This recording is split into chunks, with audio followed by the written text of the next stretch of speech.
Dynamic segmentation is a solution that solves all of this by using roles instead of straightforward VLAN assignment. Now let me explain what a role is.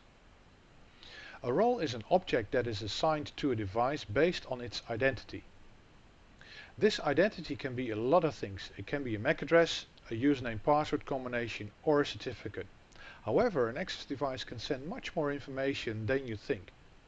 Let me show this by checking out a simple device that performs MAC authentication. Now there is a lot of information that is sent by the device and by the switch to which the device is connected.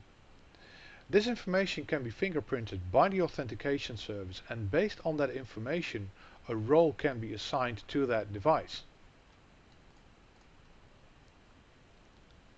This role contains all the access information for that device.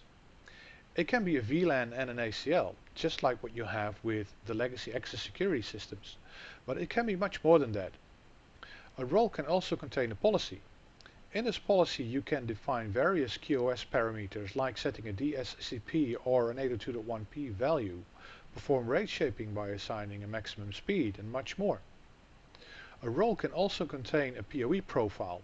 For example, if you're authenticating an IP camera that requires a certain amount of PoE and you want this PoE guaranteed, this can be part of a role.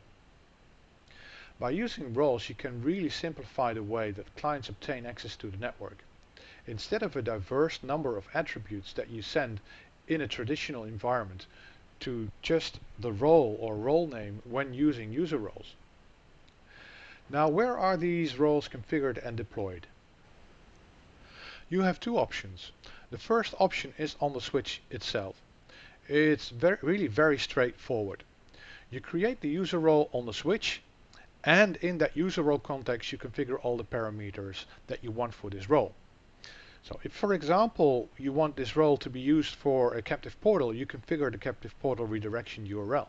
So when this role is applied to an authenticated user, that user will be redirected to a captive portal page.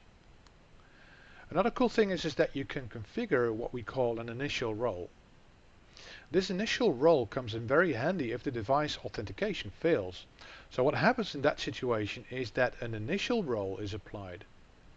The Aruba OS switches have a default initial role that basically denies all traffic. But you can create a local user role that becomes your initial role when authentication fails. In that role you could have a policy that allows connectivity to certain sites or services. Having local user roles gives you a lot of flexibility, but it also has some disadvantages. One of the disadvantages is that if you would like to have mobility, in other words, if you want the roles to move with your access clients, you have to configure the local user roles on all the switches. In a larger network this might become cumbersome in case you have a lot of local user roles. Now for this we have a solution which is called downloadable user roles. With downloadable user roles, the role configuration exists on ClearPass. In other words, the full user role configuration is done on ClearPass, and after successful authentication, the role is dynamically pushed to the switch through SSL. In this scenario, there is no requirement for any user role configuration on the switches anymore. Everything is done on ClearPass. In one of the upcoming videos in this series I will explain exactly how this works and how this is configured. It's really a one-time setup to allow secure communication between ClearPass and the switch, including the deployment of a certificate, and all of this can be automated.